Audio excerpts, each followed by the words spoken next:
I keep the vision alive, like the mission statement, I suppose. The values of the company are really important to me and to our team. So trying to keep that alive. My big thing with employing staff is like you have to listen to like your gut feeling first. My thing is what are we lacking? Where are we lacking? Where on the Central Coast are we lacking? And what can we bring to the Central Coast that's unique and memorable? Welcome to Not the Rob Bell Podcast, where we talk with business owners, marketers and professionals to extract what makes people and businesses successful. Hey everyone, and thanks for tuning in to Not the Rob Bell Podcast. Today's guest, I've got Tara Senam, founder of the Meraki Group, known for Pinoccios Wine Bar, Motel Mezza and the Pantry at Forresters Beach. We talk about creating a hospitality empire, growing amazing teams in a cutthroat industry, and so much more. Coming up now. So Tara Senam from Meraki Group here on the Central Coast. Thanks so much for coming to the studio today. Not a problem. Thanks for having me. It's great to have you here. And so you are the director of 3 venues at the moment. Yes. You've got Motel Mezza in Wyong, Pinoccios Wine Bar in Gosford, and recently the Pantry at Forresters Beach. Sure do. It's a pretty amazing accomplishment. And so I understand you started working in hospitality before you jumped into the owner's chair. Yes. Can you give us a bit of a rundown of how that journey came about? Yeah, sure. So it's a long one. It's about 20 years now. So I got my first job in a cafe when I was about 12, between the age of 12 and 13. And I remember really clearly my first shift. Obviously, it was just for a bit of pocket money. I think I was paid like, $9 cash an hour sort of thing back Pretty good then. rate for 12. It's not bad, yeah. And I came home that afternoon and I was like, Mum, Dad, I'm going to buy that cafe one day. And, I guess for the hospitality sort of industry, we're always looked at as like a part-time after school while you're at uni sort of thing. So Mum and Dad were like, yeah, that's really ambitious and that's great, but, maybe get a trade or something and, let's that can be like your backup plan. Sure. So, so I was in and out of the hospitality industry from that age, but I only really ever left because of that stigma around it not being a career choice. Sure. I went from that cafe to a restaurant in Erina, and then from there to a restaurant in Edelong, and in and out. But every time I left, I left to do childcare at one stage and wanted to do a motorbike mechanic course. Interesting. Again, it was people around me, like my mum and dad saying, maybe you should get a trade first. Like you need a trade under your belt so that you have something to fall back. I think my dad even wanted me to join the army, Interesting, yeah. And then I think by the age of 19, I was like, no, I'm choosing this. Drawing you back. Yeah, and I'm going to do something really serious about it and show that you can actually create a career out of the hospitality industry. Awesome. And so did you sort of take on more of a full-time role and sort of evolve through that to gain, inner working knowledge and that kind of thing? Yeah, so actually I was approached by my now former business partner, James Nouri. When I was 19, I was working in a restaurant that I think maybe one of his cousins or something had owned at that time. And he was like, look, I want to open another cafe. I want to bring you on board and I want to show you like how to lead and all that sort of thing. So he was an incredible mentor for me from the age of like 19 till about 22, I think it was. I stuck by him. He worked really closely with me. I watched him or worked alongside him opening new venues and stuff, and was really eager to be a part of the next step, being a business owner and everything. But he took his time mentoring me, which was great, and I'm very grateful for that because there's a lot to learn. Yep. And then there was an opportunity, which was Tommy's Cafe down at the Gosford waterfront, and he was like, let's do this together. So it was a really good opportunity for me. my first massive venture as a 22-year-old, which was really pretty brave. But I had his support and I trusted him 100%. So that was where it sort of went from there. Yep. I had done a few other things myself. Had a business called the Coffee Cartel, which we did like markets and events and weddings and stuff where we set up coffee cart. That was great but strenuous. It's like not the easiest thing to do, setting up for markets and everything like that. Sure. But again, really good learning, and that was like did that myself. So it was good for that growth. Yeah, that's amazing. At that age, yeah. And so Tommy's Cafe, which is still operating and very popular here on the coast. It very much is. Down at the waterfront, great place to get a coffee and a bit of a feed. Yeah. So obviously there was an exit from there at some point, but it sounds like there's some overlapping timelines here with what you've got going on at the moment. So what was your first venue that you started with Meraki Group? Yeah, so with so not with James, is that what you mean? Yeah. So not with James is the Pantry, which is now, but going back 2 years ago, I purchased the shares out of Pinoccios and Motel Mezza. Yep. It's very, very overlapping. Sure. So timeline is Tommy's Kiosk, which is under the Gosford Sailing Club. Yep. Before, and then we moved from there to the main location in Gosford. Then during that, I was heavily involved in the Jimmy G's group. I'm not sure if you've heard of them. 100%. Yep. And then, which is also my former business partner. Jimmy G's was actually in the Pinocchio's location at one point. Yes, it absolutely was. So that was how that transition. Well, when the Imperial Centre did their big revamp, it was all a part of that. Moved into the food court. Yeah, moved into the food court and then transformed that space into what it is, which was a massive feat, but a beautiful one. Awesome. James and I opened Pinocchio's together. He was doing his Jimmy G's thing on the other side of it. Then we opened Motel Mezza together, and then shortly after Motel Mezza, he was like, I'm keen just to step back a little bit. He's got 2 young kids, and it can really take over your life when you've got multiple hands in different baskets. So he was like, hey, like, do you want to buy the shares out? And I instantly doubted my ability and thought, how can I do this on my own? I've done it with him for so long. But I just did it. And that was during COVID actually as well, which was very interesting. Yep. Scary, but I don't know what it was that came over me. I was like, I can do this. So, and then bought him out of those 2, and then have just been maintaining them through COVID. And then at the tail end of the last lockdown, the opportunity for the Pantry came up, and here we are. Because that's in the Forresters Beach Resort, isn't it? Yeah, it's called the Quarters. Yep. So that's right. Which is they've done an incredible job at transforming that space from what it was to what it is now. Amazing. Yeah, it's really good. So like hospitality can be a really challenging environment to be working in, right? And not only as an owner, but as someone just working in a business as well. How have you kind of built up that gusto over time to, take on not 1 but 3 locations and, firing off new things and taking on new challenges even with COVID where the industry's shut down? It's the people. You really, really need to firstly find the right people, which is hard. Yeah. They're definitely out there though. And then secondly is like empowering them to be a part of what you're doing.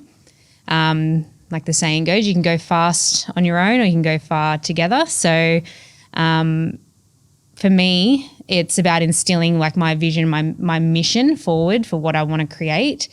There's a lot of balls in the air at the moment, and just recently I've made a real point of involving a lot of the key staff or the people who want a career in hospitality. So my passion is to create successful careers in hospitality for people, give them the pathway to go into business. I mean, the first thing that you think of when I said to you, like, do you want to open a business? You'd probably instantly go, oh, I don't have the money for that, or how am I going to get the money for that? And it's really not all about that. It's about creating partnerships. Yeah. And the best partnerships are those of the ones that you work with, what they work like.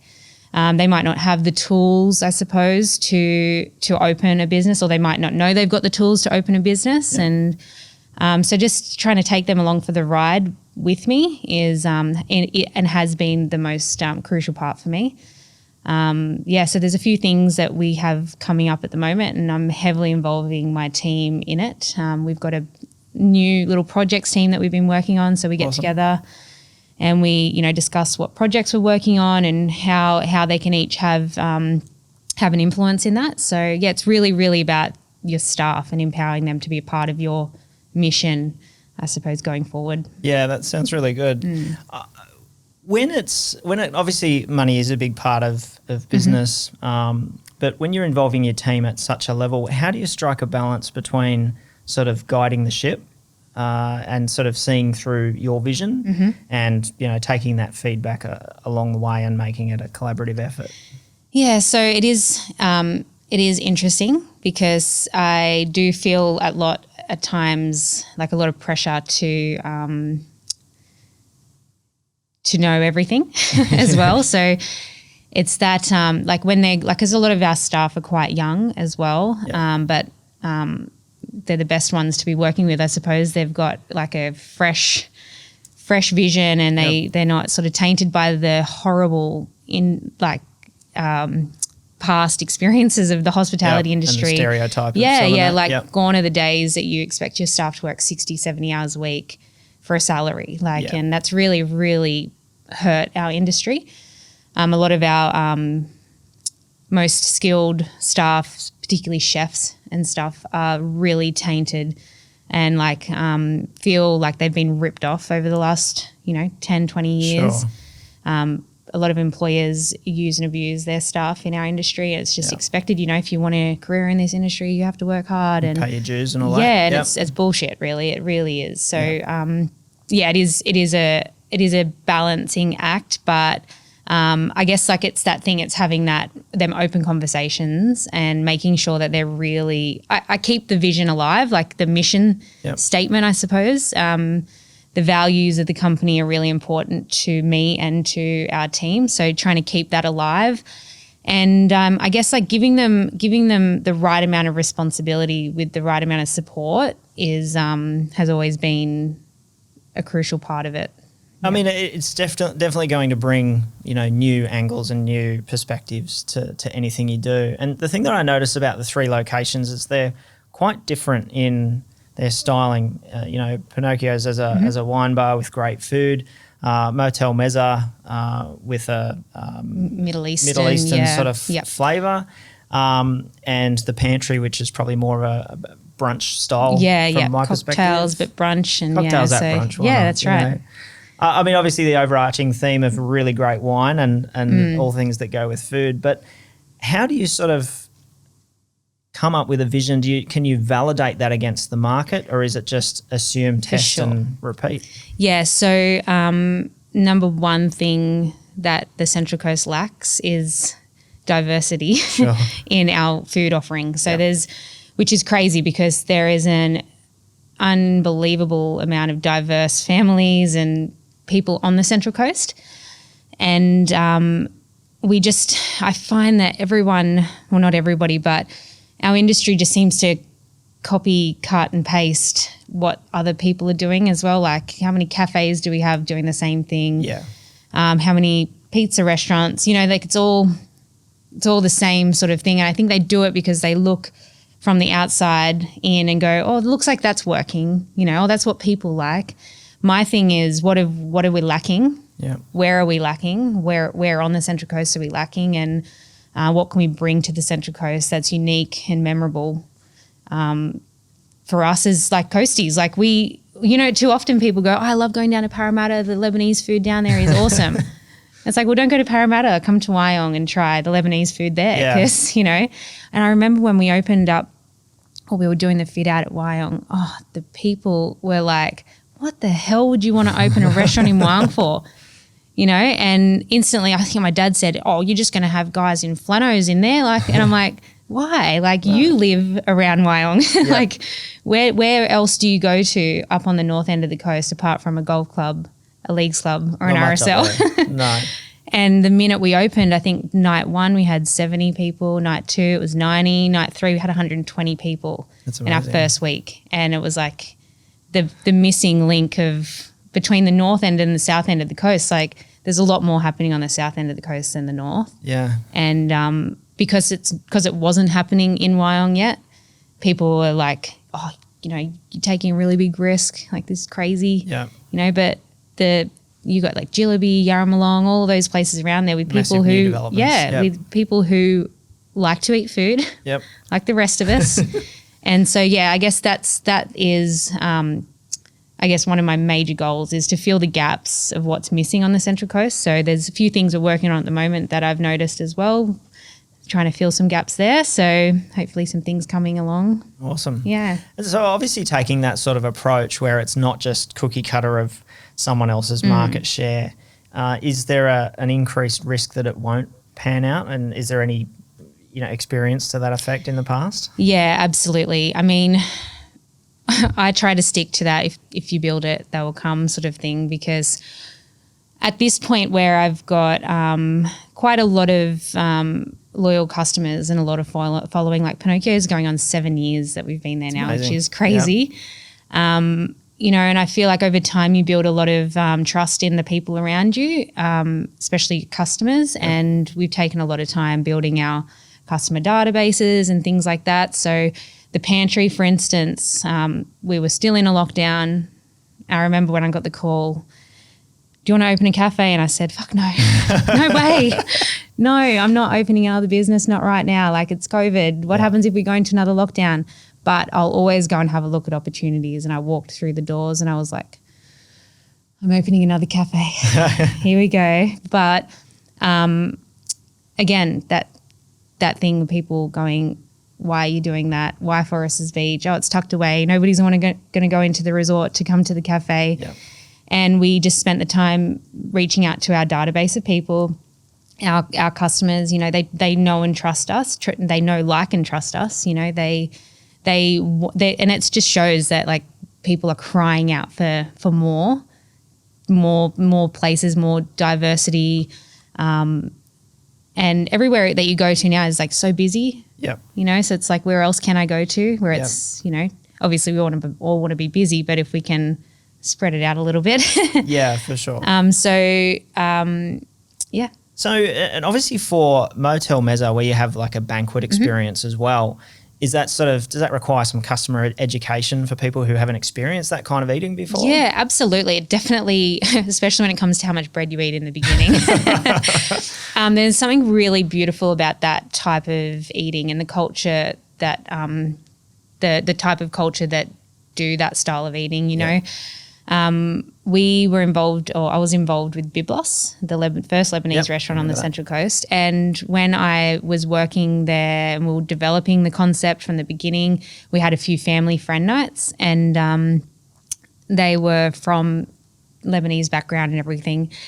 And they had their food on the table and they were sitting back, and they'd be one like this, and they'd talk, and I'd come over and I'm like, okay, you finished here? And they're like, no, just leave. 2 hours they'd be there, like, grazing on this food, talking, pasta potatoes, oh, how good's this salad? Like, and it was really what hospitality is actually about, like going and fully experiencing the food slowly. Like, we're from a culture where it's like, if you don't get the last chip on the plate, it's like, especially if you come from a big family, it's like, eat everything on your plate. Yeah. How fast can you get the stuff on your plate so nobody else can have it, and then eat it really quickly, finish your dinner and leave? That the culture that or like the style of eating that culture breeds is that family time, creating memories with the people when you're sitting there and dining. So with the banquet style eating at Motel Mezza, we encourage people to do it because it gives them a little bit of a taster of the whole menu, and they get to and how it's meant to be eaten from start to finish. Sure. The education around it, comes down to when this bread hits the table, we know it's good, but if you eat it all now, you're not going to be able to eat your meats at the end. And most of the time the customers are like, thank you for giving us that advice. But it is the best way to eat the food, because you're sort of putting trust into us and our chefs and the way that menu's supposed to be eaten. And you get to experience it from beginning to end. And yeah, it's really good. And obviously you do have an a la carte experience at Motel Mezza. Was that something from inception as well, or was that introduced from customer demand? That was from the beginning as well, because it's that thing, like, you know, you don't want to pigeonhole yourself into, like, we want people to come and have just a drink and something small to eat, or, you know, you get lots of people with different dietary requirements and stuff like that as well. Yeah, so it was from the beginning. It was, you can eat it however you want to, essentially. The banquets are there to help you experience it to its fullest. And so for something like that, where it may be a new experience for the demographic in general or something like that, how do you strike the balance between offering something authentic like the banquet dining, but also catering for personality and preferences? Yeah, sure. So look, the best way, especially if you haven't had it before, we do encourage people to have the banquets, because it's something like, if you haven't had it before, people just instantly think it's going to be really strange and foreign and, oh, they're not going to like it. It's going to have raw things and, you know, it's really not that. The best way that we explain it for our customers is, like, it's just fresh food, grilled meats, like a beautiful barbecue sort of thing. And it's really just packed with flavour aside from, like, I remember when we opened Biblos, some guy, we put tabbouleh in front of him and he goes, "Oh, what's this green shit?" Like that. And it's like, oh my God, what have we done? We've just opened a restaurant far too ahead of what we're ready for. Sure. But once he ate it, he was like, oh yeah, this is not too bad. You know, they're just the perception of what's going to come out on the plate. But yeah, so I think the banquets are actually probably the best way to go about it, because they do get the full experience, and it takes away the fear of if they're going to pick something wrong from the menu. Sure. We have slightly westernized our menu as well, because and not a lot, but, you know, like there's like 100 different ways to make hummus. One person's got too much lemon, one person's got too much garlic, one person's, you know, chunky, one person's not. Like, so we've tried to westernize it a bit so that our clientele will enjoy the kind of food without feeling intimidated by it. Sure. Yeah. And I mean, I guess that's natural in any sort of environment as well. Like, most Chinese takeaway isn't what you will find authentically in China anyway. Yeah. I don't think they've got honey chicken. No, there's quite a lot of things, Indian food as well. Oh, and, yeah, you know, for sure. Pretty sure that chicken tikka masala is not found in India, but it's a, you know, Western invention and we all enjoy it. Yep. So obviously, you know, yourself, you know, you're very driven and, you know, you're instilling a lot of positivity in your team and taking them along for the ride. Is that something that's always been built into you, or do you kind of work on that consciously to keep that upbeat attitude? So that's a good question, because it's only, I guess I've subconsciously been like working on it over the time of me being a business owner up until now, but consciously I've been made more or taken more attention to it, because I have learnt through COVID particularly that your team are like your number one asset. And so I guess COVID was a really good eye-opener for that.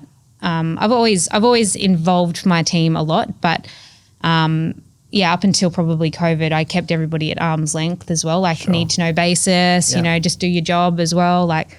And it's a learning thing, especially from a young age, being in business and not having a lot of mentors around me as well.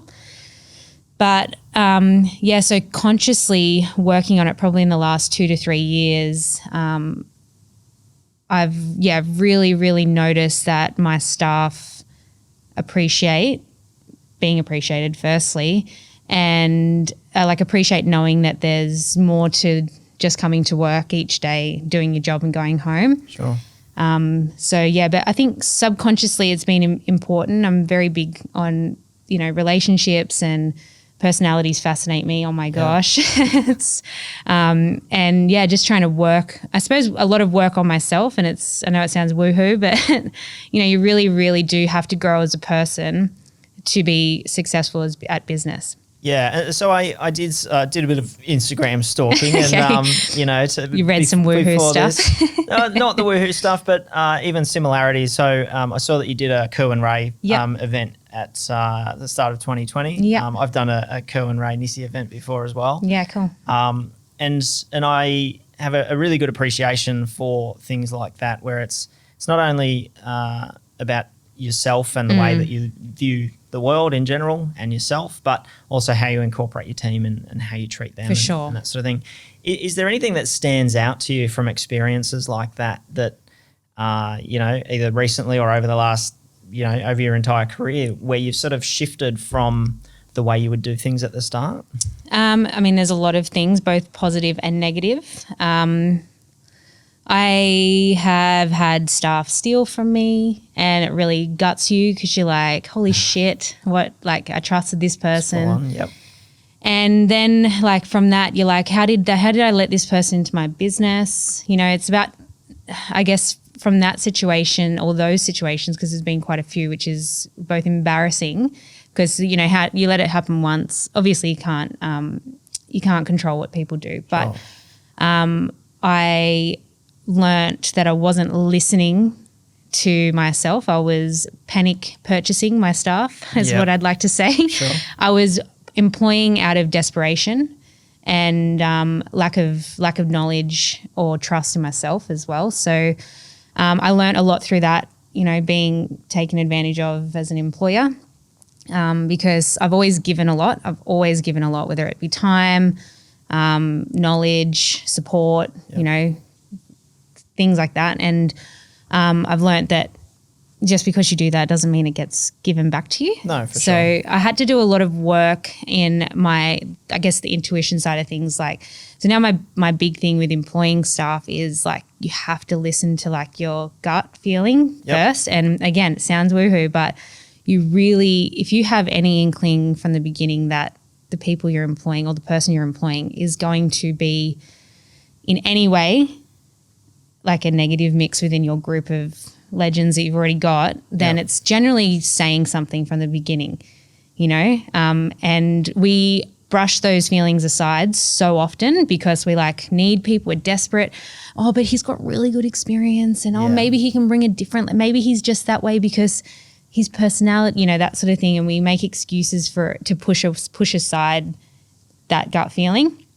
And so, in the last, I would even say in the last 6 months, I've really put my foot down in that area, that area. And that's where I've seen the most amazing transformation in my team and the new team members that I have as well. So that was a huge one. And then the second thing was what made me aware of the good things I was doing, I suppose, was a lot of our staff, a lot of staff want to, if they've been with you for a couple of years, they're like, look, I'm going to go try something different. I've got this cool job down at Terrigal, the beach or whatever, and you go try it, awesome. We'd love to have you back. We'd love to keep you, but go and try it. And a week later, they're like, hey, oh my God, it's a cruel world out there. Yeah.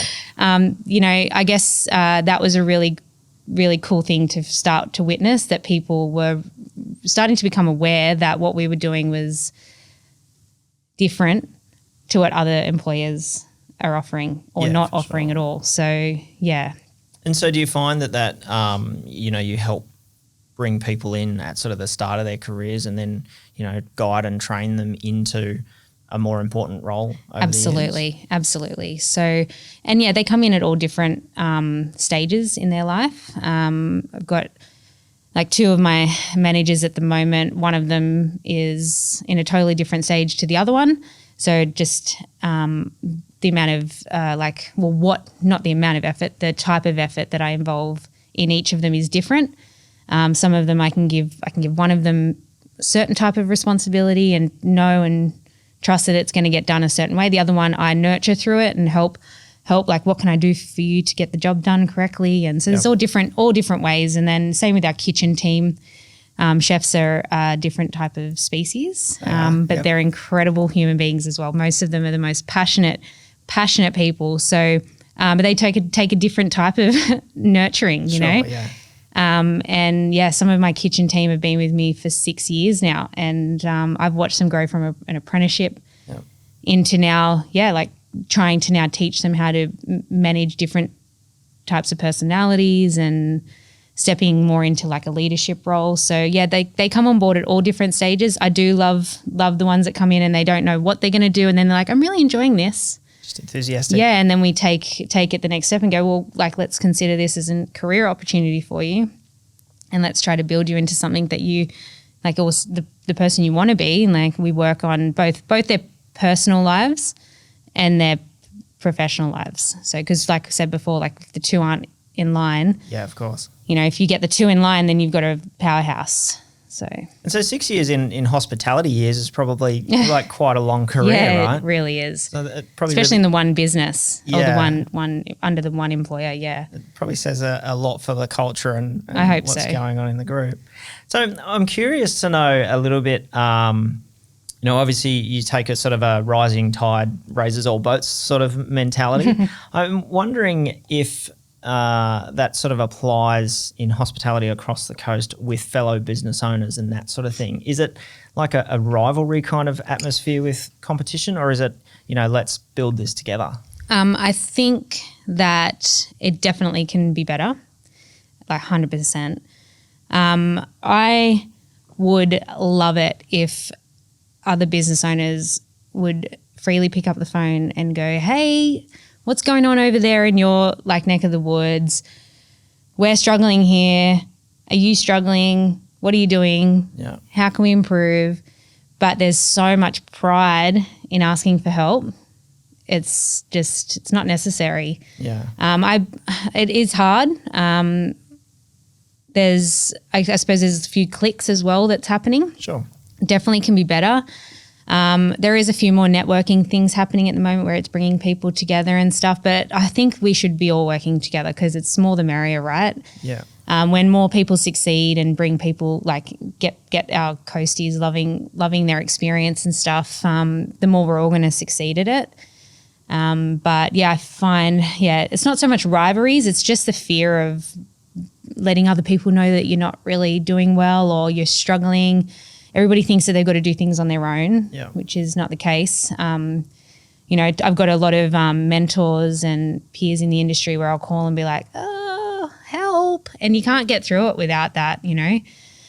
But yeah, I think a lot of them or a lot of us need to probably, drop that. Raise the hand a little bit more quickly. Absolutely. Yeah. Because, I mean, without the support, it's like in anything, you know, and especially if they're new to the industry, a lot of people think that hospitality is like easy. I'm going to quit my bank job and go and open a beachside cafe and retire. And then you end up working 70 hours a week in said beach cafe. And they think that because of their experience in other industries and stuff I'm certain it is the case in all industries. You know, if you're coming into it from the outside and you've taken a risk or you might have put your house, like taken equity out of your house or something. It's that pride, right, of trying to do something, thinking you know how to do it and just biting off too much and chewing. Do you think that's partly attributed to the pace of hospitality? You know, food costs, staff turnover, all that kind of thing can get out of hand so rapidly that people can just kind of dig a hole before they realise it's even there? Yeah, I think because there tends to be a high turnover, right? Like a cash coming into the business. The naivety of it is that just because there's a lot of money or there's money coming in, there is a very small profit margin. Yeah. Really small profit margin, like 10% at max. And your labour can really get out of hand. So yes, I think it's the naivety of going into it and thinking that you're going to make a lot more out of it, and it can get away from you really, really quickly. Yeah. You know, especially with, you know, your taxes and stuff like that. Like, oh my God, I remember the first time I got a tax bill. I was like, what is this BAS? What do you mean I have to pay GST on top of food? Like, because in hospitality, we buy food and 90% of what we buy does not have GST attached to it. But then when we sell it, we have to sell it with GST. So we don't have these tax credits that all these other industries are so luckily able to get.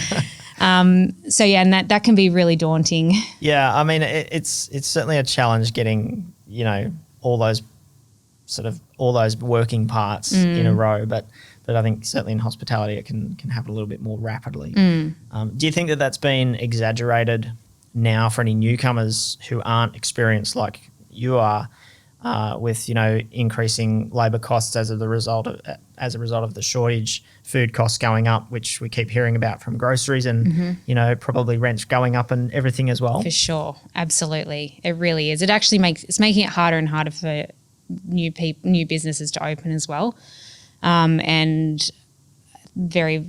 you're seeing now a lot of people closing their doors because of the pressure as well. So it's crazy. It's actually, I believe it's in all industries.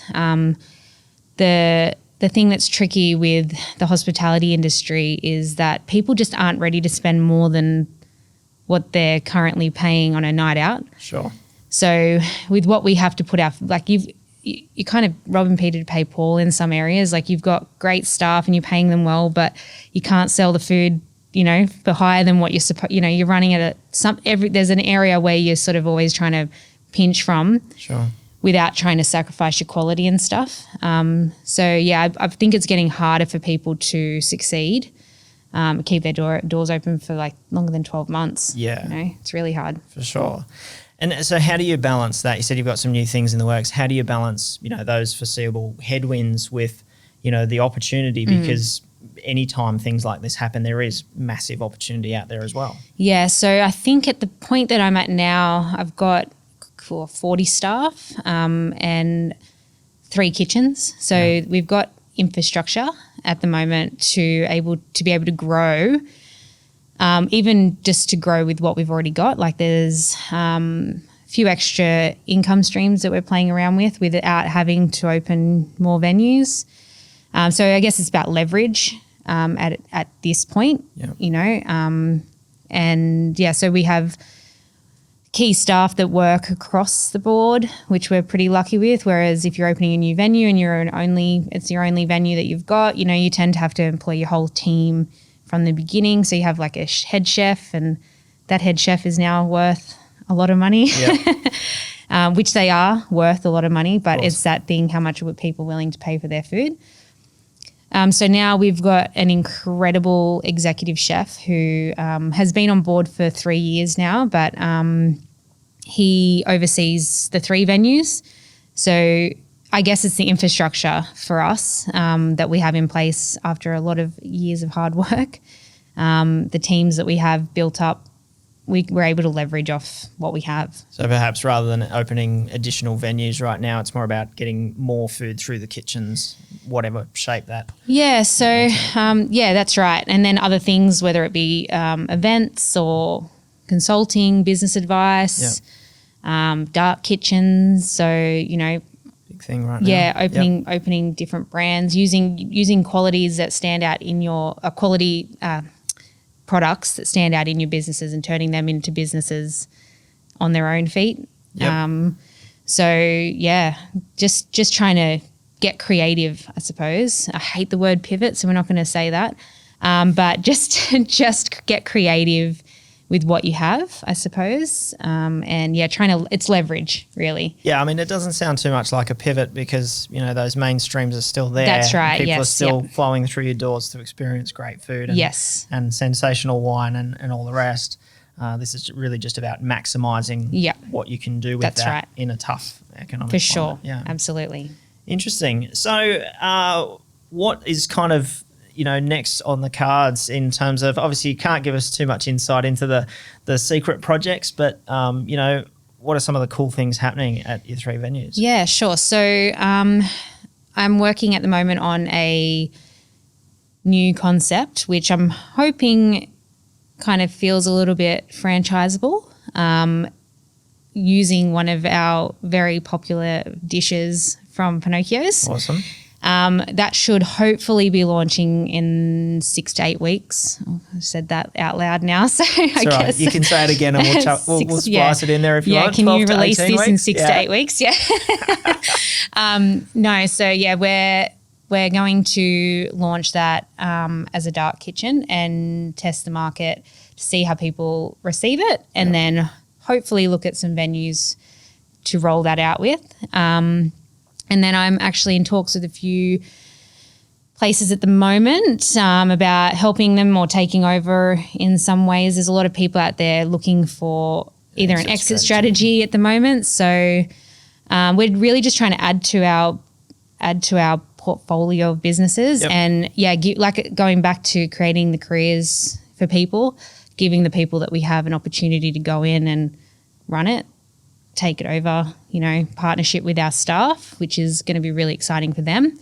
There's a few people who are really keen on that, so that's a really exciting part of what we're working on. And then I am, like I said before, Greek, and I have an Italian restaurant and a Lebanese restaurant. I think I need to do some justice to my sounds like it's a must-have. to my family. Yep. So that is definitely the next big thing that I'm working on. But I'm not going to say too much there because there's not many Greek restaurants on the coast. And no, that's true.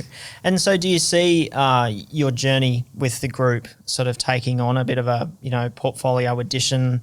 Whether it's firing off a new concept or taking over a concept that you see a turnaround with? Is that the end goal? It's a part of it, and it will be living and breathing and growing, however that is. At the moment, that's definitely the way we are going. And I'm also looking at different industries as well, to be honest. I have been, approached by a few people who even just from a business perspective need some support and stuff. So really just trying to grow on what I'm doing as well, and not trying to limit myself to just hospitality. So there's some cool things happening, but yeah. Yeah, I mean, when you're an entrepreneur, you can do pretty much anything, right? Except for get a mortgage. Well, it's all right. You can have 3 restaurants. At least you'll eat really well every exactly. night. So. Well, Tara Senam, it's been really amazing. Can you give us a couple of quick web addresses where people can find more about your venues so they can go there and eat? Yeah, sure. So my own website is tarasenam.com.au, and then you can visit us at Pinoccios Wine Bar, Motel Mezza, or the Pantry at the moment. So, amazing. Yeah. I'm sure a lot of people are going to go check those out, and we wish you all the success in the future. Thank you. Thanks very much. Thank you. Well, there you have it. But I have a little favour to ask. Why not like it, share it, or even leave us a review? It helps us to show more of this content to people just like you.